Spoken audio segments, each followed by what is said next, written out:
Hello friends, welcome to today's lecture Principal Stresses and Strains. Myself, Mr. Y. S. Patil, Department of Civil Engineering, Sharad Institute of Technology, College of Engineering, Yatra. So, in the first lecture, in the first unit, we discussed about the direct stresses, means a member subjected to a load that is compressive or tensile. Due to that compressive and tensile load, the stress is induced is compressive stress or tensile stress. But in some cases, the member is subjected to tensile, compressive, and shear stresses.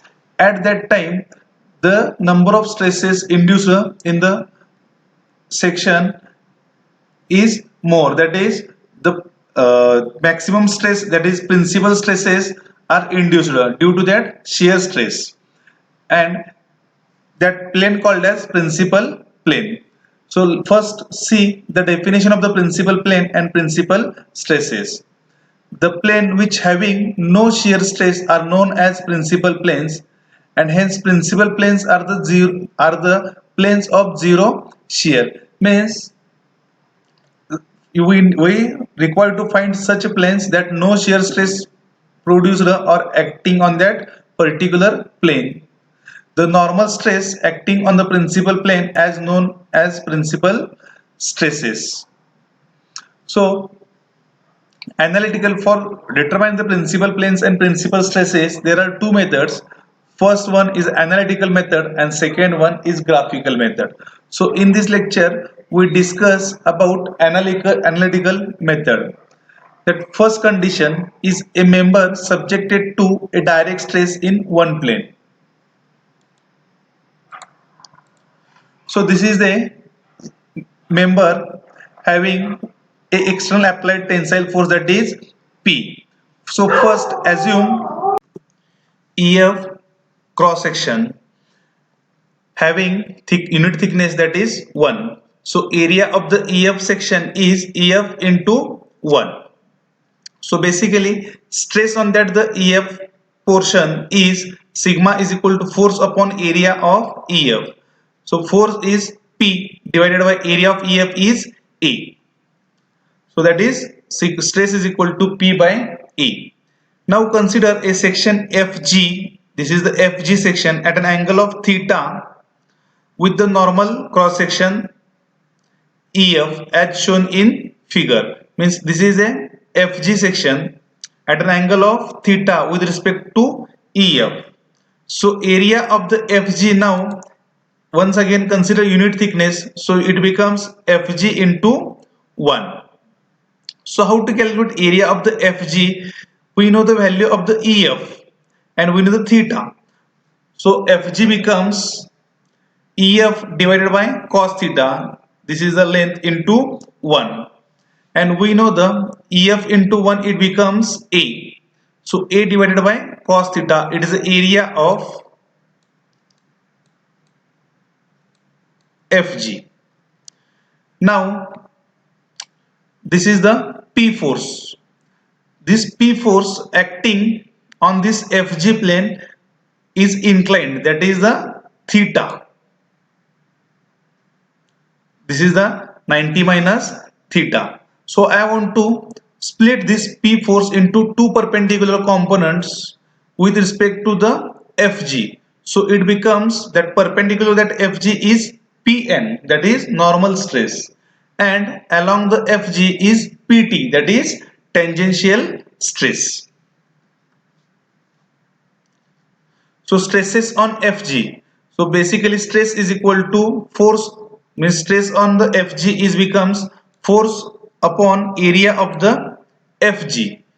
So force is becomes P and area of the Fg is already we calculated, that is A upon cos theta. So equation becomes P by A into cos theta, and P by A is nothing but stress, that is stress on the Fg becomes sigma into cos theta, that is stress into cos theta. Now resolve the P force with respect to that perpendicular to the Fg and normal to the Fg. That first perpendicular to the Fg is becomes Pn that is the component force of the P normal to the section FG, and it becomes P into cos theta. P into cos theta. Then next, calculate PT. That PT is equal to the component of force P along the surface of the section FG, and the PT becomes P sin theta.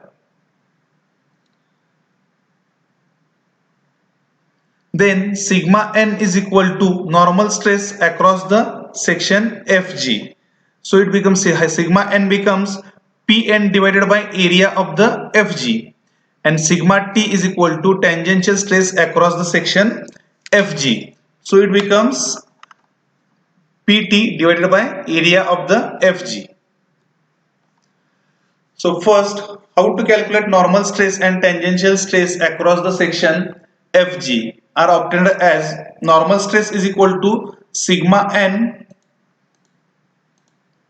force normal to the section FG divided by area of the section FG, and the P normal force on the FG becomes Pn, that is force normal, that is divided by area of the section FG, that is A upon cos theta.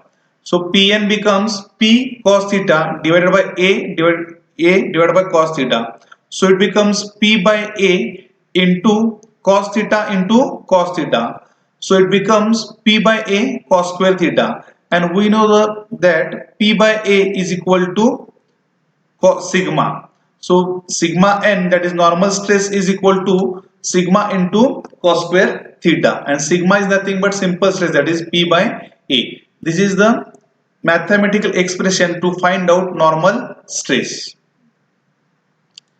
Next, calculate tangential stress. For tangential stress, sigma t is equal to tangential force across the section FG divided by area of the section FG. The tangential force of across the section FG becomes PT, and PT is equal to P sin theta, and area of the section FG is A divided by cos theta. So sigma t is equal to P sin theta divided by A divided by cos theta. So that cos theta is denominator to denominator, so it move upward side, that is it becomes sin theta into cos theta, and P by A is nothing but that is the stress. So sigma into sin theta into cos theta, multiplying and dividing by 2, so sigma by 2 into 2 sin theta and cos theta. So 2 sin theta cos theta becomes sin 2 theta.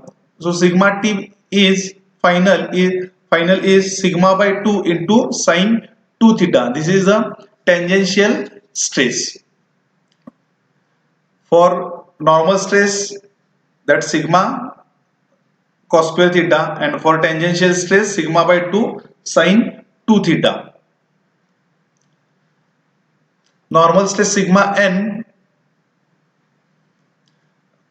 of the section FG will be maximum when the cos square theta or cos theta is maximum, and cos theta is maximum when the theta is 0. So sigma cos square theta is equal to sigma cos square 0 is becomes 0. So let us see one small problem. A rectangular bar cross section 10,000 mm square is subjected to an axial load of 20 kN.